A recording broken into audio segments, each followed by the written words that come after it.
Yesus masuk ke kota Yeriko dan berjalan terus melintasi kota itu. Di situ ada seorang bernama Zakeus, kepala pemungut cukai, dan ia seorang yang kaya. Ia berusaha untuk melihat orang apakah Yesus itu, tetapi ia tidak berhasil karena orang banyak sebab badannya pendek. Maka berlarilah ia mendahului orang banyak, lalu memanjat pohon ara untuk melihat Yesus yang akan lewat di situ.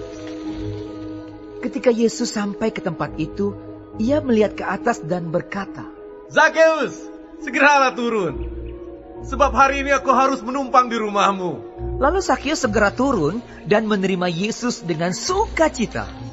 Tetapi semua orang yang melihat hal itu bersungut-sungut. Katanya, "Ia menumpang di rumah orang berdosa." Tetapi Zakeus berdiri dan berkata kepada Tuhan, "Tuhan, setengah dari milikku akan kuberikan kepada orang miskin.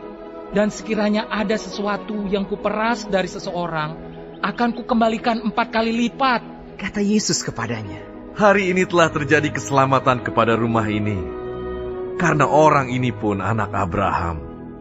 Sebab anak manusia datang untuk mencari dan menyelamatkan yang hilang." Untuk mereka yang mendengarkan dia di situ, Yesus melanjutkan perkataannya dengan suatu perumpamaan, sebab ia sudah dekat Yerusalem dan mereka menyangka bahwa kerajaan Allah akan segera kelihatan. Maka ia berkata, Ada seorang bangsawan berangkat ke sebuah negeri yang jauh untuk dinobatkan menjadi raja di situ, dan setelah itu baru kembali. Ia memanggil 10 orang hambanya dan memberikan 10 mina kepada mereka. Katanya, "Pakailah ini untuk berdagang sampai aku datang kembali." Akan tetapi orang-orang sebangsanya membenci dia, lalu mengirimkan utusan menyusul dia untuk mengatakan, "Kami tidak mau orang ini menjadi raja atas kami." Dan terjadilah ketika ia kembali, setelah ia dinobatkan menjadi raja, ia menyuruh memanggil hamba-hambanya yang telah diberinya uang itu untuk mengetahui berapa hasil dagang mereka masing-masing. Orang yang pertama datang dan berkata, "Tuan, mina tuan yang satu itu telah menghasilkan 10 mina." Katanya kepada orang itu, "Baik sekali perbuatanmu itu, hai hamba yang baik. Engkau telah setia dalam perkara kecil, karena itu terimalah kekuasaan atas 10 kota." Datanglah yang kedua dan berkata, "Tuan, mina tuan telah menghasilkan 5 mina." Katanya kepada orang itu, "Dan engkau, kuasailah 5 kota."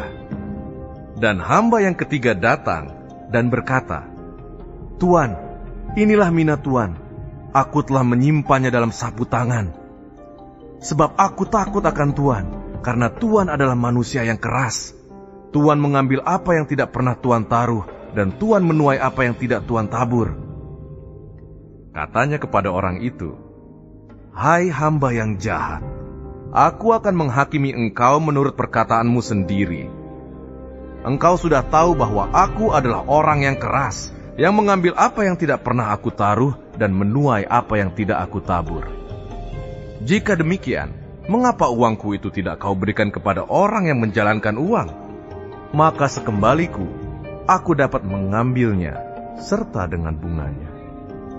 Lalu katanya kepada orang-orang yang berdiri di situ, "Ambillah mina yang satu itu daripadanya, dan berikanlah kepada orang yang mempunyai 10 mina itu." Kata mereka kepadanya, "Tuan, ia sudah mempunyai 10 mina." Jawabnya, "Aku berkata kepadamu, setiap orang yang mempunyai, kepadanya akan diberi. Tetapi siapa yang tidak mempunyai, daripadanya akan diambil juga apa yang ada padanya. Akan tetapi semua seteruku ini, yang tidak suka aku menjadi rajanya, bawalah mereka kemari, dan bunuhlah mereka di depan mataku." Dan setelah mengatakan semuanya itu, Yesus mendahului mereka dan meneruskan perjalanannya ke Yerusalem. Ketika ia telah dekat Betfage dan Betania, yang terletak di gunung yang bernama Bukit Zaitun, Yesus menyuruh 2 orang muridnya dengan pesan, "Pergilah ke kampung yang di depanmu itu. Pada waktu kamu masuk di situ, kamu akan mendapati seekor keledai muda tertambat, yang belum pernah ditunggangi orang. lepaskanlah keledai itu, dan bawalah kemari.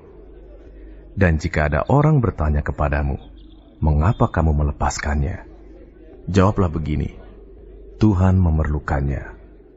Lalu pergilah mereka yang disuruh itu, dan mereka mendapati segala sesuatu seperti yang telah dikatakan Yesus.